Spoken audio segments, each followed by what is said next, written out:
유다서 11절 화 있을진저 이 사람들이여 가인의 길에 행하였으며 싹을 위하여 발람의 그릇된 길로 달려갔고 고라의 패역을 쫓아 멸망을 받았도다. 이제 오늘 그 한 절 중에서 가인의 길에 행하였으며 라고 하는 이 부분만 좀 살펴보도록 그렇게 하겠습니다. 유다서, 그러면 유다서는 부지 중에 가만히 들어온 거짓 선생들이 성경의 권위를 무시하고 꿈과 환상이나 탐욕 가운데 자기들이 꾸며낸 이야기들로 하나님의 은혜를 새교거리로 바꾸고 또 유일하신 주제 하나님, 우리 주 예수 그리스도를 부인하는 것을 보고 성도들에게 그 믿음의 도를 위해 힘써 싸우라고 권하기 위해서 편지를 쓰게 됐다. 유다는 육체를 더럽히고 주권을 업신여기고 권위를 비방하고 영광을 회방하는 거짓 선생들을 꿈꾸는 자들이라고 불렀습니다. 이들은 성경의 권위를 두기보다 자기들의 꿈과 환상과 꾸며낸 이야기들의 권위를 두기 때문에 하나님께서 주신 이성을 가지고 말씀으로 진리와 비진리, 의와 불의, 선과 악, 옳은 것과 그른 것을 분별하려고 하지 않고 자기들이 알지 못하는 것에 대해서는 무엇이든지 회방하고 헐뜯고 정죄하는 그런 사람들로서 마치 이성 없는 짐승들이 본능적으로 살다가 죽는 것 같이 이들도 이성적으로 살지 않고 본능 위주로 살다가 스스로 부패된 사람이다. 그러면서 그 예로 11절에 세 사람의 예를 들었는데 그 중에 첫 번째 사람이 가인이에요. 화 있을진저 이 사람들이요 가인의 길에 행하였으며, 가인에 대해서는 창세기 4장 기록과 또 신약에서는 히브리서 11장 4절, 요한일서 3장 12절, 유다서 11절, 이게 가인에 대한 기록이 전부예요. 근데 사실 히브리서 11장 4절은 가인에 대한 기록이라기보다는 아벨에 대한 기록이죠. 그런데 간접적으로 가인에 대한 정보가 거기에 들어가 있기 때문에 참고해 봐야지 되는 성경 구절 중에 하나가 히브리서 11장 4절입니다. 그러면 가인에 대한 정보를 수집을 해야 되니까 가인의 길에 행한다라고 하는 것이 무슨 의미인지 창세기 4장을 1절부터 8절까지만 읽어볼게요.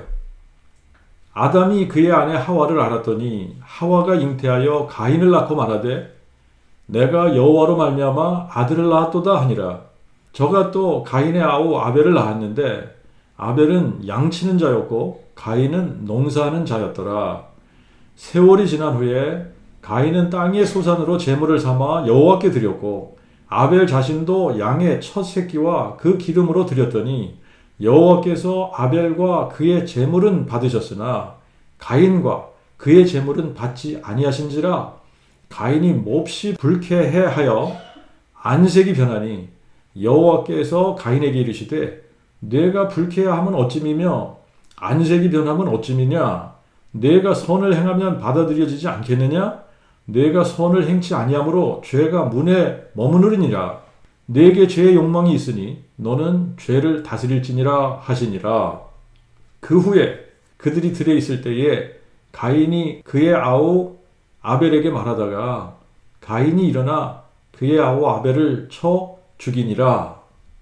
여기까지만 읽으면 될 것 같아요. 후의 내용들도 가인에 대해서 우리가 살펴보는데 중요한 어떤 그 정보들을 주고 있긴 하지만 여기까지 읽으면 가인의 길에 행하였다라는 것이 어떤 의미일지 우리가 파악이 좀 될 것 같고, 히브리서 11장 4절은 믿음으로 아벨은 가인보다 더 나은 제사를 하나님께 드림으로 이로써 의로운 자라 하시는 증거를 받았고 하나님이 그의 예물에 대하여 증거하심으로 그가 죽었으나 믿음으로 오히려 말하느니라. 그리고 요한 1서 3장 12절 가인같이 하지 말라. 그는 악한 자에게 속하여 그의 아우를 죽였으니 그가 왜 죽였느냐? 이는 자기의 행위는 악하고 그의 아우의 행위는 의로웠음이니라. 그리고 오늘 우리가 읽은 본문 유다서 11절에 화 있을진저 이 사람들이요 가인의 길에 행하였으며. 자, 이제 이게 가인에 대한 기록이 전부예요. 우리가 창세기 4장 8절 이하로는 읽지 않았습니다만, 창세기 4장 1절과 2절의 내용으로 보면 가인은 아담과 하와의 첫째 아들이고 아벨은 둘째 아들입니다. 성경은 중요하고 필요한 인물만 기록을 하고 그 외의 사람들에 대해서는 기록을 안 해요. 그래서 우리가 창세기 5장 3, 4절을 읽어보면 이렇게 기록을 하고 있는데, 아담이 130년을 살고 자기 모습대로 자기 형상과 같은 아들을 낳아 이름을 셋이라 하였고, 아담은 셋을 낳은 후 800년을 지내며 자녀를 낳았고. 아담이 셋을 130살에 낳았고 800년을 지내면서 자녀를 낳았다. 그러면 얼마나 많은 자녀들을 낳았을까요? 그런데 아담이 낳은 자녀들을 성경에 다 기록한 것이 아니라 가인, 아벨, 셋, 이 세 사람만 기록을 했어요. 그러니까 성경을 기록하는데 중요한 사람이 가인이고 아벨이고 셋이고 그 외에는 그렇게 중요하지 않기 때문에 언급을 하지 않은 겁니다. 그래서 우리가 성경이 언급하지 않고 있는 그런 부분들에 대해서는 추리를 해가면서 이해를 해야지 되는 그런 경우들이 있어요. 이런 부분들은 우리가 상식을 동원해서 추리를 해보면 될 것 같아요. 아담과 하와가 최초의 사람들이죠. 우리와 다른 것이 있다면 우리는 사람, 아담과 하와가 낳은 그 자녀들을 통해서 또 자녀들이 출생이 되고 신생아부터 시작을 하지만 아담과 하와만큼은 하나님께서 직접 만드셨어요. 그래서 하나님께서 아담과 하와를 빚으실 때에 아기로 빚으신 게 아니잖아요. 성인으로 창조하셨단 말이죠.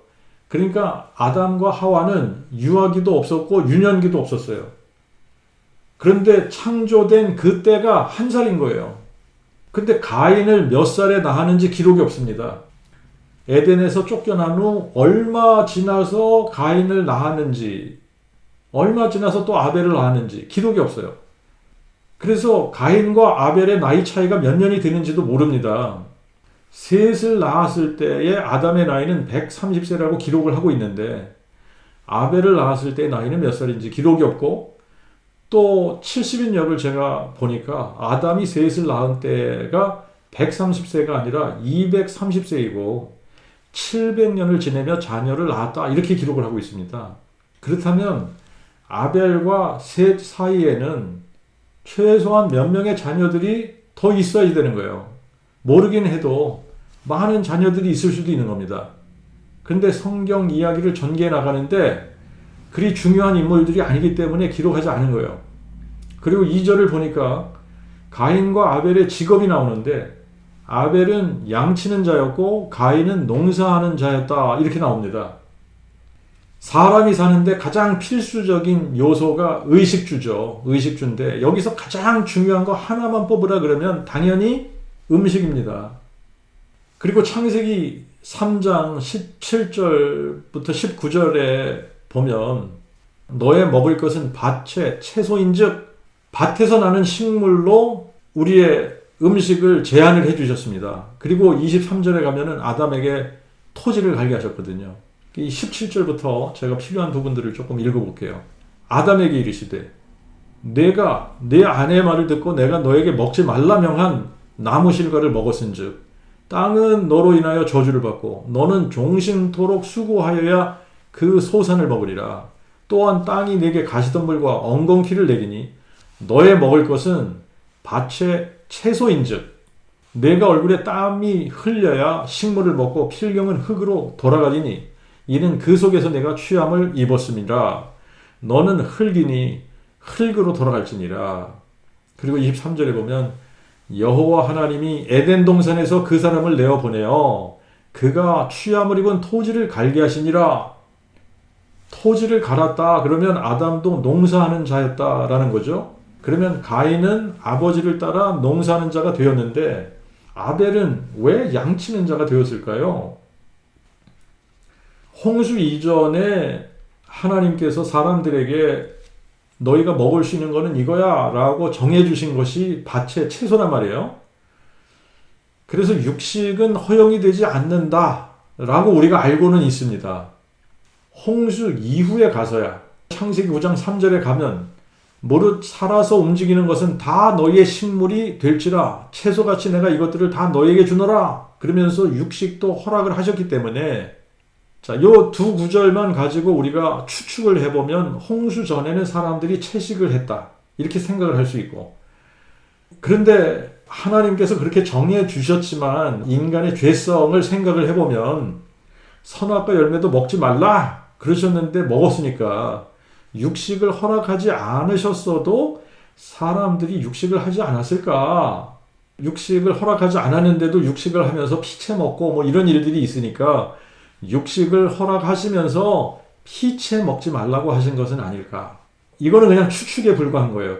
하지만 지금 가인과 아벨은 아담의 직계 자손들이기 때문에 그 당시의 식물은 분명하게 토지를 갈아서 채소, 과일, 곡식 위주로 음식을 먹었을 것이고 그렇게 보면 아담과 아담의 식구들은 육식을 하지 않았다라고 보는 게 맞는 거예요. 그러면 그들에게 가장 중요한 것은 양식입니다. 그래서 아담을 이어서 가인은 인간 세상에 가장 중요하고 필요한 직업을 가진 거예요. 그런데 아벨은 양치는 자가 됐다. 그러면 양치는 가장 큰 이유는 뭐냐? 옷을 입기 위한 거예요. 창세기 3장 21절에 보면 여호와 하나님이 아담과 그의 아내를 위하여 가죽옷을 지어 입히시니라. 가죽옷을 지어 입히셨거든요. 자, 그러니까 아벨이 양을 치는 이유는 옷을 위한 거고 가인이 농사 짓는 자가 된 거는 양식을 위한 것이고 그래요. 근데 이제 하나님께서 아담과 그의 아내를 위해서 가죽옷을 지어 입히셨다라는 요 말씀을 좀 이렇게 생각을 해보면 아담에게 가죽옷을 지어 입히시면서 제사 제도를 가르쳐 주시지 않으셨을까? 왜 그러냐면 우리가 4장에 딱 가면 가인과 아벨이 하나님께 제사를 드린단 말이죠. 그러면 누군가에게 제사 드리는 법을 배웠다는 얘기인데 가인과 아벨은 아담에게밖에 배울 사람이 없잖아요. 그리고 아담은 하나님께 직접 배운 거예요. 아담과 하와, 가인과 아벨 이들이 최초로 이룬 인류의 가족 공동체이고 사회 공동체입니다. 어느 정도의 시간이 지났는지 모르지만 각각 자기의 생업을 가지고 있는 것을 보면 가인과 아벨 모두가 다 아담으로부터 독립을 해서 가정을 꾸리고 있는 거예요. 가인과 아벨이 장성해서 가정을 이루고 생업을 가질 정도라면 50년 내지 60년은 지나지 않았을까 한번 생각을 해봅니다. 왜 그러냐면 창세기 5장에 가서 아담의 계보를 살펴보면 아담이 셋을 130세에 낳고 셋은 에노스를 105세에 낳고 에노스는 게난을 90세에 낳고 게난은 마할랄렐을 70세에 낳고 마할랄렐은 야렛을 65세에 낳고 야렛은 에녹을 162세에 낳고 에녹은 무드셀라를 65세에 낳고 무드셀라는 라멕을 180세에 낳고 라멕은 노아를 182세에 낳았단 말이죠. 그런데 이 창세기 5장에 등장하는 이 사람들이 전부 장자를 나열한 것이 아니라 그 믿음으로 여호와의 이름을 부르면서 여자의 후손을 이 세상에 등장시키는 혈통으로 택함받은 사람들을 나열한 겁니다. 예를 들면 아담의 장자는 가인인데 아담의 계보에는 셋이 들어갔단 말이에요. 셋과 아벨 사이에도 자녀들이 분명히 있었을 테지만 여자의 후손이 등장하는 혈통의 이름을 올린 사람은 셋 한 사람이란 말이죠. 그리고 에노스, 게난, 마할랄렐, 야렛, 에녹, 무드셀라, 라멕, 노아 이 사람들 중에 장자가 아닌 사람들도 여러 명 있을 거란 말이죠. 그래서 이 나이, 자녀를 생산한 나이를 우리가 살펴보니까 일찍 자녀를 생산한 사람들은 62세, 65세, 70세 자녀를 생산했고 늦게 자녀를 생산한 사람들은 187세, 182세 뭐 이런 거를 보면 가인과 아벨이 부모를 떠나 독립해서 가정을 꾸리고 생업을 이룰 정도면 한 50년 정도의 세월이 지나가지 않았을까. 그리고 아벨을 낳은 후에 아담은 다른 자녀들도 많이 낳았을 것 같은데 전혀 기록이 없잖아요. 아무튼 우리가 아담과 하와 당시를 생각을 해봐야지 돼요. 아담과 하와는 인류의 시작이기 때문에 그때는 학교라는 것도 없고 수학, 과학, 사회, 역사, 언어 이런 거 하나도 없단 말이에요. 학문이라는 것 자체가 생기지도 않았어요. 그죠? 아담과 하와는 모든 것을 처음으로 하는 것이었고 시작이잖아요. 모든 것의 시작. 모든 것을 집에서 자녀들과 함께 하면서 가르치고 배우고 그랬던 겁니다. 이때는 세상이 창조된 지 몇 년이 지났을지 우리가 그냥 상상만 할 수 있는 거예요.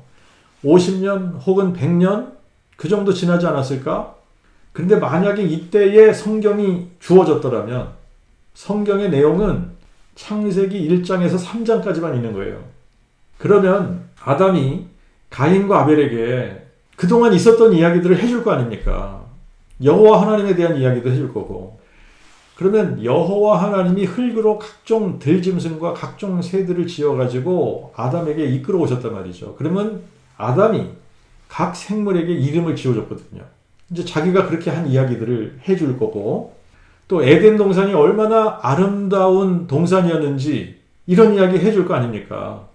자신이 깊이 잠들었다가 깨어나니까 하와가 있었다는 이야기, 동산에 살던 각종 들짐승들과 각종 새들 이야기, 에덴 동산에서 먹을 수 있었던 각종 과일들이 얼마나 맛있었는지에 대한 이야기, 그리고 동산 중앙에 있었던 선과 악을 알게 하는 나무와 생명나무 이야기, 그리고 여호와께서 먹지 말라고 금하신 선과 악을 알게 하는 나무의 실과를 뱀의 꼬임에 넘어가서 먹어버린 이야기, 그래서 에덴에서 쫓겨나게 된 이야기, 그래서 죽음이 들어왔고 영적으로는 이미 죽음이 와서 여호와 하나님이 더 이상 사람 안에 거하지 않고 교제할 수 없게 된 이야기, 결국은 육적으로도 죽게 되고 흙으로 돌아가게 될 것이라는 이야기.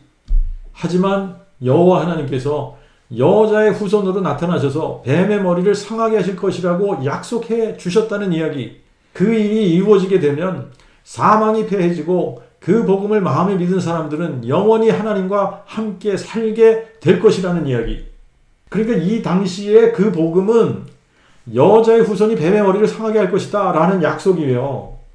이것을 마음에 믿으면 구원을 받는 겁니다. 이것을 마음에 믿으면 하나님의 형상을 회복하고 하나님의 자녀가 되는 거예요. 그리고 하나님께서 가죽 옷을 해입혀 주신 이야기, 인간이 하나님께 나아가려면 제사를 통해서 나아갈 수 있다는 이야기 등을 해주면서 아담이 자녀들을 데리고 여러 번 같이 제사도 드렸을 거 아닙니까? 그러면 자녀들은 아버지 아담과 함께 제사를 드리면서 어떻게 제사를 드려야 하는지도 배웠을 거예요. 그런 백그라운드를 잠시 우리가 생각을 하고 4장 3절부터 7절을 보면 가인과 아벨이 하나님께 제사 드린 이야기가 나옵니다. 인류의 제사 드리는 모습에 대한 첫 번째 기록이에요. 세월이 지난 후에 가인은 땅의 소산으로 제물을 삼아 여호와께 드렸고 아벨 자신도 양의 첫 새끼와 그 기름으로 드렸더니 여호와께서 아벨과 그의 제물은 받으셨으나 가인과 그의 제물은 받지 아니하신지라. 가인이 몹시 불쾌하여 안색이 변하니 여호와께서 가인에게 이르시되 내가 불쾌함은 어찌미냐? 안색이 변하면 어찌미냐? 내가 선을 행하면 받아들여지지 않겠느냐? 내가 선을 행치 아니하므로 죄가 문에 머무르니라. 내게 죄의 욕망이 있으니 너는 죄를 다스릴지니라.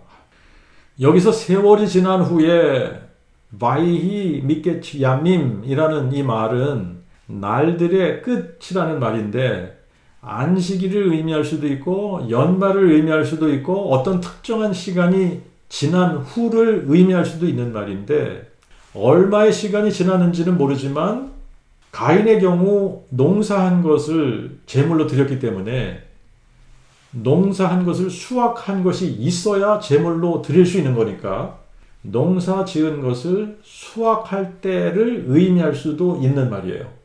아무튼 세월이 지난 후에 가인은 땅의 소산으로 제물을 삼아 여호와께 드렸고 아벨 자신도 양의 첫 새끼와 그 기름으로 드렸더니 여호와께 제물을 먼저 드린 사람은 아벨이 아닙니다. 가인이에요. 가인이 먼저 제물을 드린 거예요. 이것이 가인의 첫 번째 제물을 드린 것인지 아니면 여러 번 이런 일이 있었는지는 알 수가 없습니다. 가인은 농사꾼이라고 그랬어요. 땅의 소산으로 제물을 삼아 여호와께 드렸다. 이게 문제가 되냐 안 되냐? 상당히 많은 학자들은 하나님께서 가인과 그의 제물을 받지 않은 이유가 땅의 소산으로 제물을 삼아 여호와께 드렸기 때문에 받지 않으셨다. 그러니까 피의 제사를 드리지 않았다. 그래서 하나님께서 받지 않으신 거다. 이렇게 해석하는 사람들이 상당히 많습니다. 아벨과 아벨의 제물을 받으신 이유는 아벨이 피의 제사를 드렸기 때문에 그렇게 설명하는 사람들이 상당히 많아요. 그런데 여기서 가인의 제물, 아벨의 제물, 이게 모두 히브리어로 민하라는 단어가 쓰여졌습니다. 근데 이 민하라는 단어는 레위기 2장에서 보면 식물 제사를 일컫는 단어예요. 식물 제사를 민하라고 불렀어요. 보통 피 없는 제사를 민하라고 부르는 겁니다. 그런데 여기서는 아벨이 피의 제사를 드렸는데 그걸 민하라고 했단 말이에요. 레위기 1장부터 5가지 제사를 하나님께서 가르쳐 주셨는데 모든 제사의 예물을 히브리 말로는 코르반이라는 단어가 쓰여졌어요. 코르반. 1장에 보면 태움제에 대한 규례가 나오는데 이 태움제는 히브리어 올라라는 단어예요. 2장에 식물제가 나오는데 이 식물제는 창세기 4장에 나오는 제물, 민하라는 동일한 단어가 쓰여졌습니다. 3장에는 화목제가 나오는데 셸렘이라는 단어예요. 4장에는 속죄제가 나오는데 하탓, 그리고 마지막으로 속건제는 아샴이라고 부른단 말이죠. 그러니까 레위기에 나오는 이 5가지 제사 규례를 보면 하나님께서 피의 제사만 요구하시고 피의 제사만 받으시는 게 아니라 식물 제사도 요구하시고 식물 제사도 받으시는 거예요. 만약에 하나님이 동물의 제사만 원하신다면 레위기 2장의 식물제, 민하, 이 규례가 기록되지 말았어야 되는 거예요.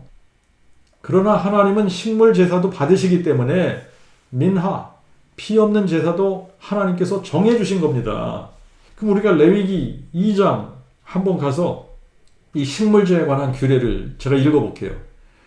누구든지 식물제의 예물을 여호와께 드리려거든 고운 가루로 예물을 삼아 그 위에 기름을 붓고 또 그 위에 유향을 놓아 아론의 자손 제사장들에게로 가져올 것이요 제사장은 그 고운 기름가루 한 줌과 그 모든 유향을 취하여 기념물로 제단 위에 불사를지니 이는 화제라 여호와께 향기로운 냄새니라.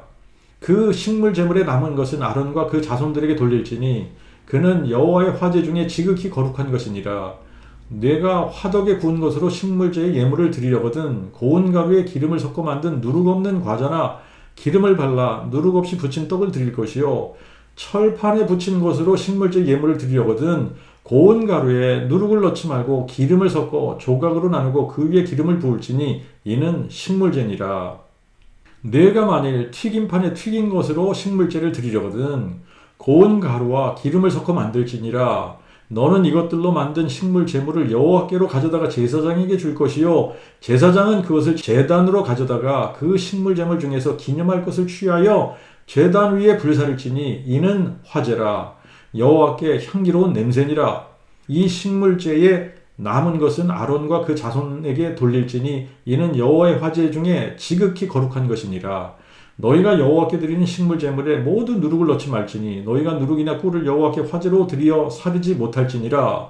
처음 익은 것으로는 그것을 여호와께 드릴지나 향기로운 냄새를 위하여는 제단에 올리지 말지며 너는 또 내 모든 식물 제물에 소금을 치라. 내 하나님의 언약의 소금을 내 식물 제물에 빼지 못할지니 내 모든 예물에 소금을 드릴지니라.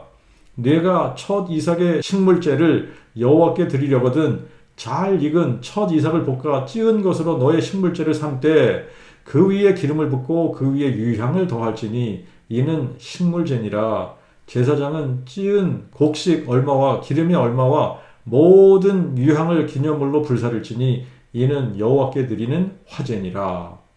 이렇게 하나님은 식물제를 통해서도 하나님께 나올 수 있게 하셨기 때문에 창세기 4장에 하나님께서 가인의 제물을 받지 아니하신 이유가 가인도 아벨과 같이 짐승을 잡아서 피의 제사를 드렸어야지 되는데 식물 제사를 드린 게 문제다. 그래서 하나님이 받지 않으셨다라고 하는 해석은 틀린 해석이에요. 하나님께서 가인과 가인의 제물을 받지 아니하신 이유가 가인이 땅의 소산으로 피 없는 제물을 드렸기 때문이 아니다. 이건 너무나 확실한 거예요. 자, 레위기서를 우리가 살펴보면 그렇게 우리가 결론 내릴 수 있습니다. 어쩌면 세월이 지난 후에 이 표현이 첫 이삭을 추수할 때를 의미한지도 몰라요. 그래서 가인이 드렸어야 하는 제물이 첫 이삭을 민하로 드렸어야 할 수도 있는 겁니다. 그러므로 여기서 가인의 문제는 땅의 소산으로 제물을 삼은 것이 문제가 되지 않는 거예요. 그렇다면 무엇이 가인의 문제입니까? 신약에서 가인의 문제를 두 가지를 지적을 해요. 먼저 히브리서 11장 4절을 보니까 믿음으로 아벨은 가인보다 더 나은 제사를 하나님께 드림으로써 이로써 의로운 자라 하시는 증거를 받았고 하나님이 그의 예물에 대하여 증거하심으로 그가 죽었으나 믿음으로 오히려 말하느니라. 히브리서 11장 4절은 아벨의 이야기를 하고 있는 거예요. 그렇지만 간접적으로 가인의 문제가 무엇인지를 말해주고 있는 겁니다. 가인의 문제가 뭡니까? 믿음이 없었던 거예요. 아벨은 믿음으로 제물을 드렸고 그래서 의로운 자라는 증거를 받았습니다. 창세기부터 계시록까지 사람이 하나님 앞에 의롭다함을 받는 유일한 길은 그 복음을 마음으로 믿을 때에 그의 믿음으로 의롭다함을 받는 것이지 제사를 드리거나 어떤 좋은 일을 행하거나 해서 의롭다함을 받는 게 아닙니다. 그렇다면 가인과 아벨이 마음에 믿어야 했던 것이 무엇일까요? 당연히 최초의 그 복음이죠. 여자의 씨, 여자의 후손이 뱀의 머리를 상하게 하실 것이다 라는 여호와 하나님의 약속을 마음에 믿었어야 되는 거예요.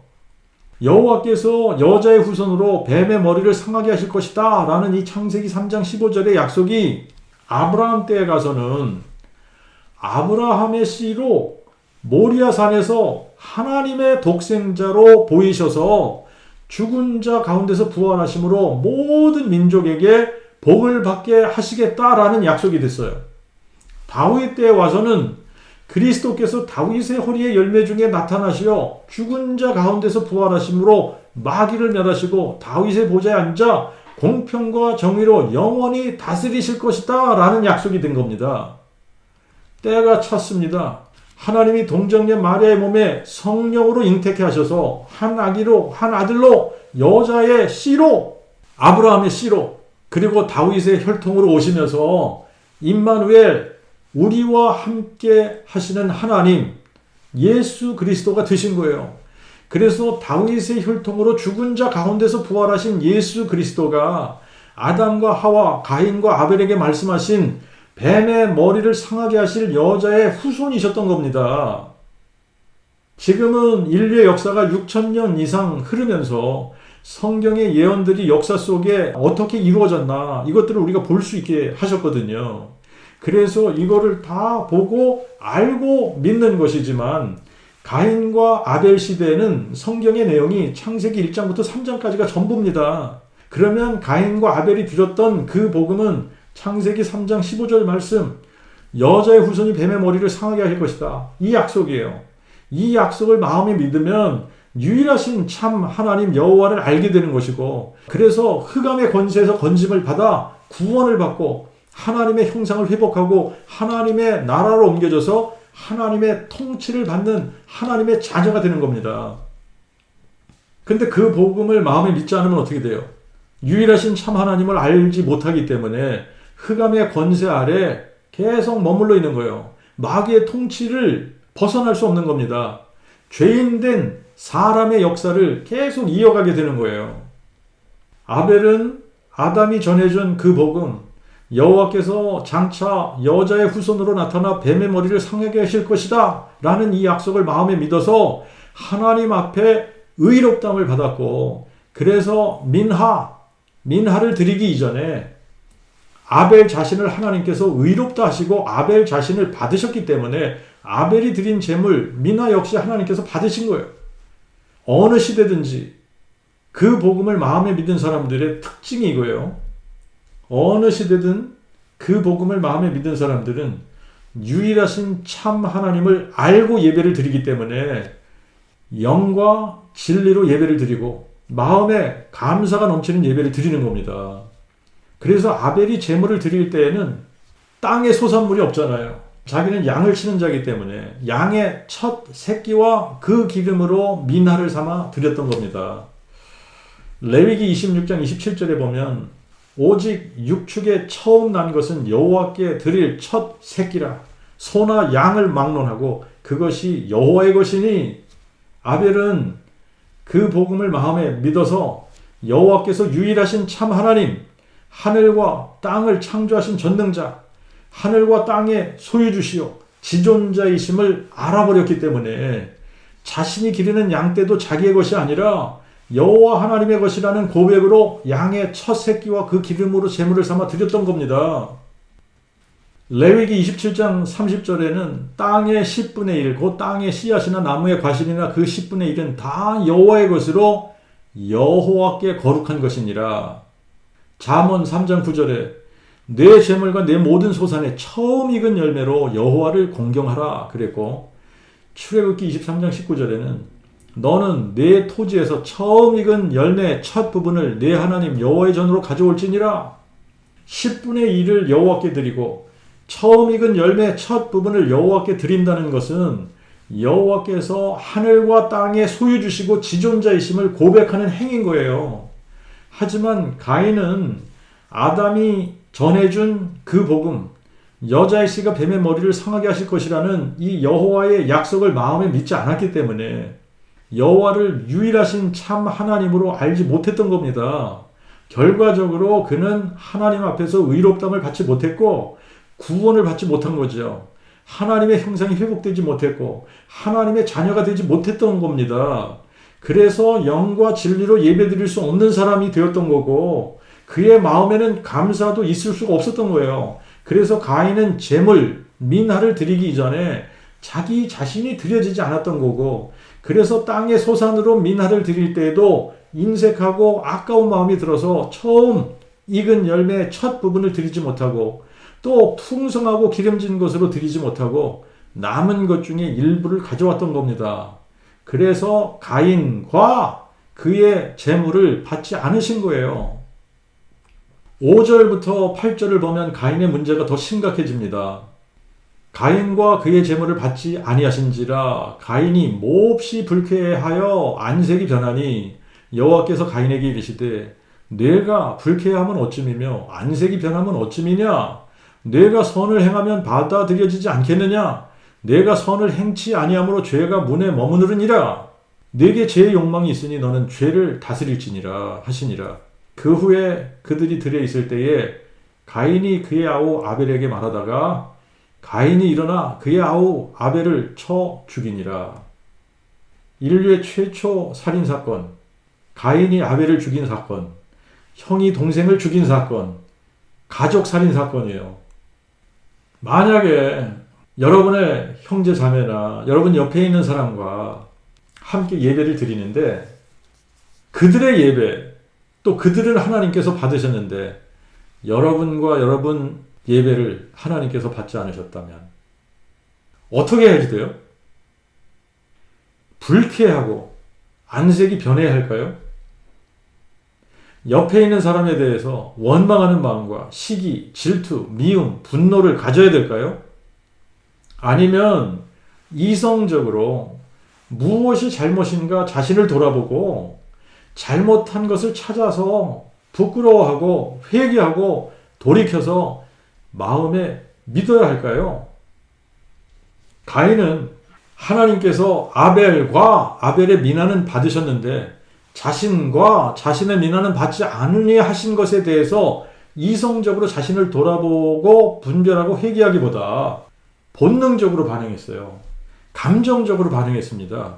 몹시 불쾌하고 안색이 변했어요. 그래서 유다는 이들 거짓 선생들이 이성 없는 짐승같이 본성으로 아는 그것에 스스로 부패되었다라고 하면서 가인의 길에 행하였다라고 이야기하는 겁니다. 가인은 여기서 이성적으로 행동하지 않았어요. 본능적으로 행동합니다. 분내고 미워하고 시기하고 질투하고 불쾌하고 안색이 변하고 결국은 동생을 죽이는 부패한 행동을 하게 됩니다. 그래서 가인을 한마디로 말하면 거짓 예배자라고 말할 수 있을 것 같아요. 여호와께 제물을 가지고 나왔습니다. 여호와께 제물을 가지고 나왔다는 것은 여호와께 제사, 예배를 드리겠다고 나온 거예요. 그러나 마음은 탐욕으로 가득 차 있고 거짓으로 가득 차 있고 이기적이고 자기중심적이고 사납고 포악하고 짜고 인색하고 시기하고 질투하고 하나님을 알려고 하지도 않고 마음에 믿으려고 하지도 않으면서 자기를 위해 하나님을 이용하고 싶은 사람이에요. 하나님이 자기를 위해 뭔가를 해줘야 된다고 생각하는 사람입니다. 그렇기 때문에 가인은 이성적이지 않고 정상적인 생각을 하지 않는 거예요. 그래서 아벨과 아벨의 제물을 받으시고 자기와 자기의 제물을 받지 않으신 것에 대해서 이성적으로 돌아보질 못하고 몹시 불쾌하고 안색이 변하면서 감성적으로 본능적으로 반응했던 겁니다. 이런 가인의 모습을 보시고 여호와께서 한 번 더 기회를 주세요. 여호와께서 가인에게 이르시되 내가 불쾌함은 어찌미며 안색이 변하면 어찌미냐. 내가 선을 행하면 받아들여지지 않겠느냐. 내가 선을 행치 아니함으로 죄가 문에 머무르느냐. 내게 죄의 욕망이 있으니 너는 죄를 다스릴지니라. 하나님은 이미 가인이 무슨 생각을 하고 어떤 일을 저지를지 이미 알고 계시는 거예요. 그래서 내게 죄의 욕망이 있는데 그것을 다스릴 수 있어야 된다. 그렇게 말씀해 주시는 겁니다. 이성 없는 짐승같이 본능적으로 감정적으로 행동하지 말고 이성적으로 판단하라는 말씀이에요. 내가 선을 행하면 받아들여지지 않겠느냐? 내가 선을 행치 아니함으로 죄가 문에 머무르느니라. 이 말씀은 선을 행해서 구원받고 의롭게 된다는 이야기가 아닙니다. 가인은 이미 마음에 하나님 두기를 싫어했고 하나님의 통치를 거부하고 있는 사람이에요. 오히려 악한 자에게 자기의 마음을 주고 있었던 겁니다. 그래서 선을 행할 수 없었던 거예요. 하나님께 속하고 하나님의 통치를 받는 사람들이 악을 행할 수 있나요? 그럴 수 없습니다. 이것이 신약 성경에서 지적하는 가인의 두 번째 문제인 거예요. 요한일서 3장 12절에 가서 보면 가인같이 하지 말라. 그는 악한 자에게 속하여 그의 아우를 죽였으니 그가 왜 죽였느냐? 이는 자기의 행위는 악하고 그의 아우의 행위는 의로웠음이니라. 사도 요한은 가인이 악한 자에게 속하였다라고 기록했습니다. 사람은 둘 중에 하나예요. 하나님께 속하든가 악한 자, 마귀에게 속하든가 둘 중에 하나지 그 중간은 없습니다. 하나님께 속하지 않았으면 다 마귀에게 속한 것이고 마귀에게 속하지 않았으면 다 하나님께 속한 자예요. 공중권세 잡은 자는 마귀이고 예수님도 마귀를 이 세상 주관자라고 말씀하셨습니다. 그러므로 우리가 구원받는다라는 것은 우리가 마귀에게 속했다가 마귀의 권세, 흑암의 권세에서 건져냄을 받아 하나님께 속하게 되었다라는 이야기예요. 그런데 가인은 스스로 하나님의 통치를 거부하고 자신을 마귀의 통치받는 자로 선택을 한 겁니다. 그래서 악한 자에게 속하였다라고 하는 거예요. 하나님은 분명히 가인의 생각을 말씀해 주셨어요. 죄가 문에 머무르느니라. 내게 죄의 욕망이 있으니 너는 죄를 다스릴지니라. 가인은 자기 동생 아벨을 죽이고자 하는 마음을 이미 품었어요. 하나님께서 그것을 아시는 겁니다. 자기와 자기의 재물을 하나님께서 받지 않으니 하시는 이유가 자기에게 있지 않고 아벨에게 있다고 결론을 내렸기 때문에 그래서 마음에 엄청난 분노가 생긴 거예요. 그래서 죄의 욕망, 아벨을 죽이고 싶은 마음이 들었는데 너는 죄를 다스릴지니라. 죄에게 지지 말고 죄를 다스려 라고 말씀하셨는데 가인은 죄를 다스리기보다 오히려 죄의 다스림을 받고 아벨을 죽이게 된 거예요. 이거는 순간적인 실수가 아닙니다. 악한 마음으로 죽이려고 철저하게 계획한 살인이에요. 그러면서도 여호와께서 내 아우 아벨이 어디 있느냐 물으실 때 뻔뻔하게 시침을 떼고 거짓말 하잖아요. 내가 알지 못하나이다. 내가 내 아우를 지키는 자니까? 예수님이 요한복음 8장 44절에 마귀에 대해서 이렇게 말씀하세요. 너희는 너희 아비 마귀에게서 났으니 너희 아비의 욕심을 너희도 행하고자 하는도다. 저는 처음부터 살인한 자요. 진리가 그 속에 없으므로 진리에 서지 못하고 거짓을 말할 때마다 제 것으로 말하나니 이는 저가 거짓말장이요 거짓의 아비가 됨이니라. 마치 가인을 두고 말씀하시는 것 같이 들리지 않나요? 너는 너의 아비 마귀에게 속하여서 아비의 욕심을 너도 행하고자 하는구나. 저는 처음부터 살인한 자요. 처음부터 살인한 자가 누굽니까? 가인이잖아요. 가인은 여호와께서 여자의 후손으로 오셔서 죽은 자 가운데서 부활하심으로 뱀의 머리를 박살내실 것이다 라는 그 복음을 마음에 믿지 않았습니다. 그래서 진리가 그 속에 없었던 거예요. 진리가 그 속에 없으니까 진리에 서지 못하고 눈 하나 깜빡 안 하고 하나님 앞에서도 거짓말하는 사람이 된 겁니다. 거짓말장이, 거짓의 아비가 된 거잖아요. 이렇게 해서 가인은 마귀의 통치를 받는 모든 사람들의 조상이 된 거예요. 거짓 예배자의 모델이 된 겁니다. 가인의 길에 행한다 라는 이야기는 마귀의 통치를 받으면서 거짓 예배자로 사는 사람을 이야기하는 겁니다. 근데 구약 성경을 읽다가 보면 이렇게 가인의 길에 행한 사람들의 수가 너무나 많아요. 홍수 이전에 살던 사람들 거의 대부분이 가인의 길에 행하던 사람들입니다. 아담은 가인, 아벨, 셋, 그 외에도 수많은 자녀들을 낳았지만 성경은 의도적으로 가인과 셋의 자손들만 나열하면서 그 복음을 마음에 믿고 여호와의 이름을 불렀던 셋의 자손들을 하나님의 아들들이라고 표현했던 것이고, 가인의 길을 따르는 사람들을 사람의 딸들이라고 표현을 했던 겁니다. 그런데 여호와의 이름을 불러야 했던 셋의 자손들이 가인의 길에 행하는 사람의 딸들과 결합을 해서 결국은 모두가 다 가인의 길에 행하는 자들이 된 거예요. 그래서 마귀의 통치를 받으니까 모두가 포악해지고 이성 없는 짐승같이 본능적으로 살면서 육신의 정욕과 안목의 정욕과 이생의 자랑으로 스스로 부패하고 여호와를 대적하는 사람들이 되어서 홍수로 심판을 받게 되었던 겁니다.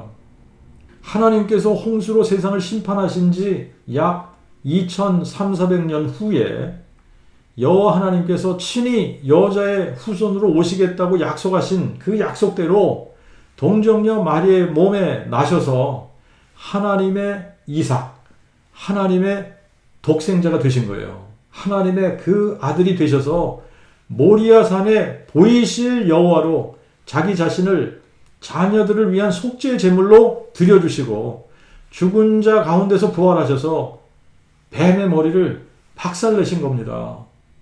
마귀의 권세를 멸하시고 생명과 죽지 아니함을 드러내셔서 누구든지 다윗의 씨로 죽은 자 가운데서 부활하신 예수 그리스도를 유일하신 참 하나님 여호와로 마음에 믿는 자마다 하나님의 형상을 회복시켜 주시고 하나님의 자녀 삼아 주시고 부활의 증인이 되게 하시고 그 복음의 일꾼이 되어 다윗의 씨로 죽은 자 가운데서 부활하신 예수 그리스도를 선포하다가 영광스러운 첫째 부활에 참여케 하셔서 주님이 심판의 주로 이 세상에 다시 오실 때에 영광의 주님과 같이 우리도 부활의 몸으로 변형이 되어 영원히 주님과 함께 하게 하시는 거예요.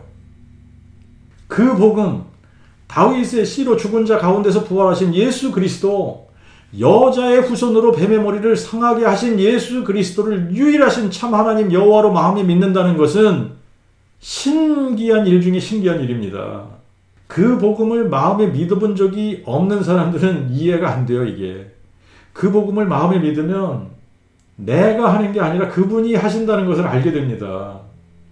그 복음을 증거하는 것도 내가 하는 것이 아니라 나를 통해서 그분이 하시는 것이고, 세상은 난리통인데 나는 요동하지 않는 것도 내가 하는 것이 아니라 그분이 하시는 것이고, 사람들이 두려워서 눈치 보고 말도 못하던 사람이 담대해지는 것도 내가 하는 것이 아니라 그분이 하는 것이고, 나의 환경은 변한 것이 없는데 늘 초조하고 불안하고 근심하고 걱정하고 아무리 열심히 해도 채워지지 않고 뭔가 부족한 것 같으니까 더 열심히 뭔가를 찾던 나에게 그 복음을 마음에 믿었을 뿐인데 그분이 내 안에 들어오시니까 나의 모든 죄를 사하시고 그분이 내 안에서 그분의 형상을 회복시켜 주시고 하나님의 자녀 삼아 주시고 채워지지 않던 나를 채워 주시니까 내 잔이 넘치나이다 하고 고백하게 하시고, 그래서 천국에 앉아 세상을 살게 하시고 인생에 뚜렷한 목적이 생기고 무엇을 위해 살아야 할지를 알게 하시고 삶이 의미 있어지게 하시고 참된 예배가 무엇인지 알게 하시고 날마다 사한 제사를 드리게 하신다라고 하는 것도 그분이 내 안에서 하시는 겁니다. 자신이 종교적으로 열심히 봉사하고 열심히 기도하고 열심히 예배하고 열심히 헌신하고 열심히 헛발질 하던 것과는 너무나 다르다라고 하는 것을 알게 되는 거예요. 더 이상 종교인으로 사는 것이 아니라 참된 예배자로 살게 하신단 말이죠. 삶의 질이 달라졌잖아요. 모든 게 단순해진단 말이죠. 모든 게 명료해져요. 확실한 기준이 세워지니까.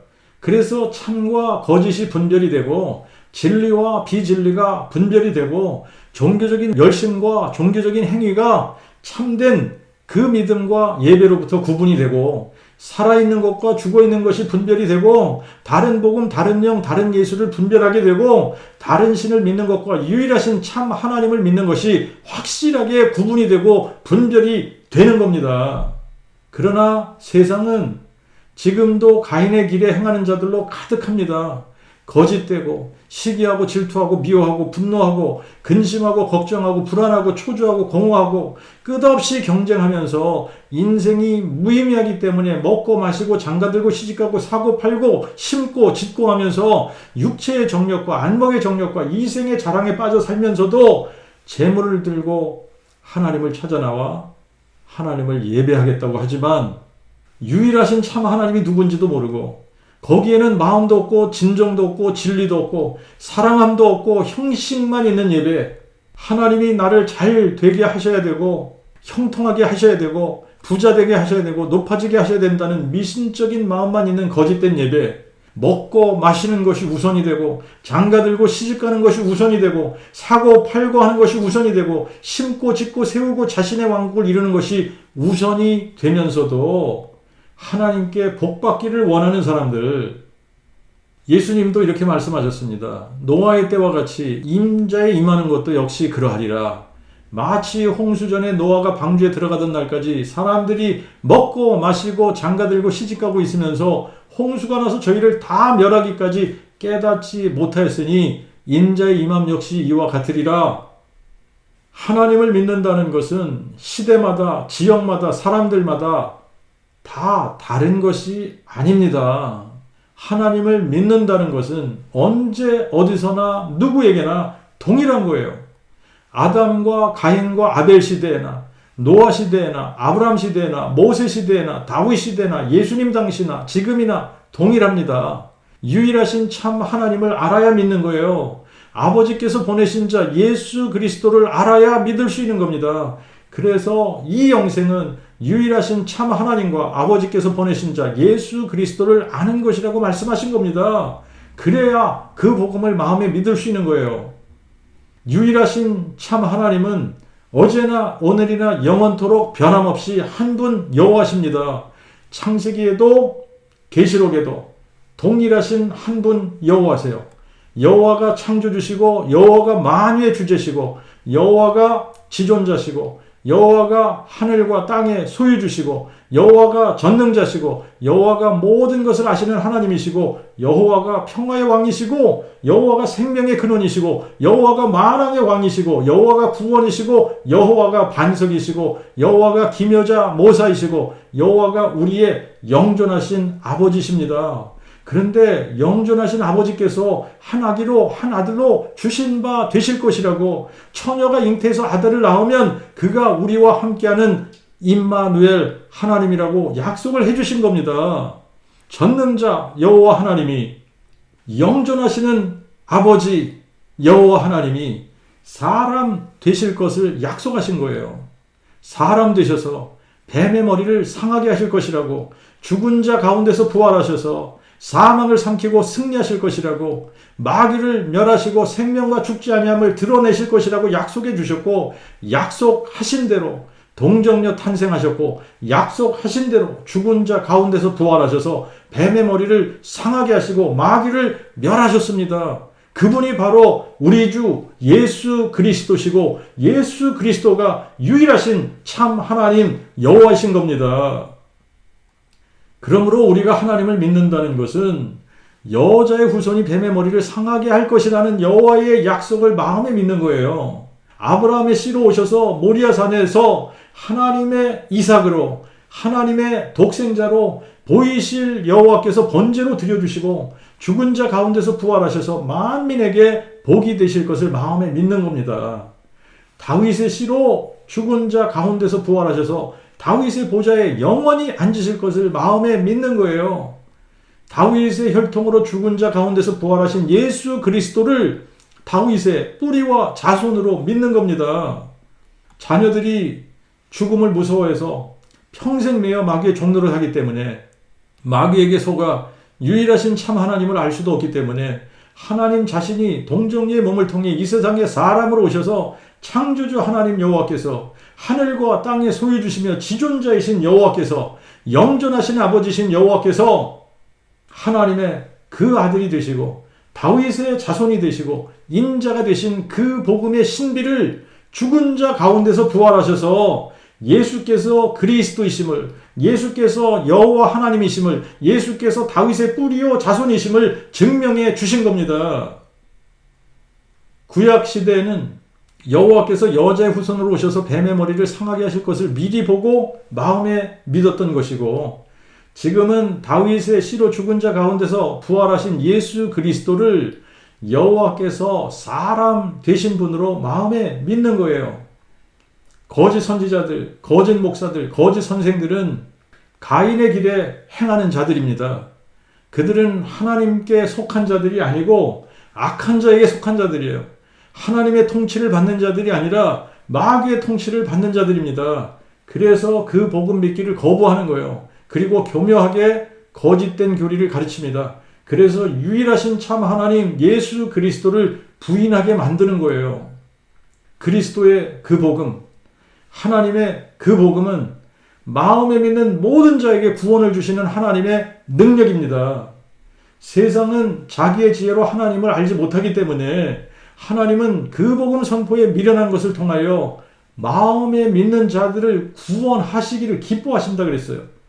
세상은 온통 가인의 길에 행하는 자들로 가득 차 있는데 그 복음 선포하는 사람이 없으면 누가 여호와의 이름을 부를 것이며, 여호와의 이름을 듣지 못하면 누가 믿을 것이며, 전파하는 이가 없으면 누가 들을 수 있겠습니까?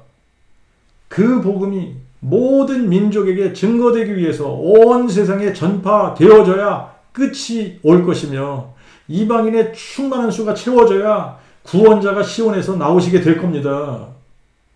다윗의 씨로 죽은 자들 가운데서 부활하신 예수 그리스도를 마음에 믿어 가인의 길에서 돌이켜 참된 예배자들이 되시고 유일하신 참 하나님과 예수 그리스도가 누구신지를 알게 돼서 생명을 살리고 영혼을 구원하는 분들이 이곳 저곳에서 나오게 되기를 바랍니다. 기도하겠습니다.